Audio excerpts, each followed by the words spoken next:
নেপালকে উড়িয়ে দিয়ে ইতোমধ্যে সুপার 8 নিশ্চিত করেছে বাংলাদেশ। এই পর্বে 3টি দলের সঙ্গে একটি করে ম্যাচ খেলবে নাজমুল হোসেন শান্তর দল। গ্রুপ পর্বের 4 ম্যাচের সবগুলোতে জিতেছে প্রোটিয়ারা। বাংলাদেশ, দক্ষিণ আফ্রিকা ছাড়াও সুপার 8-এ জায়গা পেয়েছে ভারত, অস্ট্রেলিয়া, আফগানিস্তান, ইংল্যান্ড, যুক্তরাষ্ট্র এবং ওয়েস্ট ইন্ডিজ। সুপার 8-এর 8 দলকে ভাগ করা হয়েছে 2 গ্রুপে। 1 নম্বর গ্রুপে রয়েছে বাংলাদেশ, অস্ট্রেলিয়া, ভারত ও আফগানিস্তান। আর 2 নম্বর গ্রুপে আছে যুক্তরাষ্ট্র, ইংল্যান্ড, দক্ষিণ আফ্রিকা এবং ওয়েস্ট ইন্ডিজ।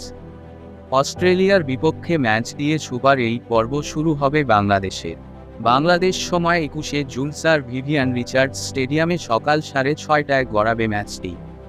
একই মাঠে দ্বিতীয় ম্যাচে বাংলাদেশ সময় 22শে জুন রাত 8:30টায় ভারতের বিপক্ষে মাঠে নামবে বাংলাদেশ। সুপার 8-এ বাংলাদেশের শেষ ম্যাচ 25শে জুন। সেন্ট ভিনসেন্টে এই ম্যাচে বাংলাদেশের প্রতিপক্ষ আফগানিস্তান। ম্যাচটি শুরু হবে বাংলাদেশ সময় ভোর 6:30টায়।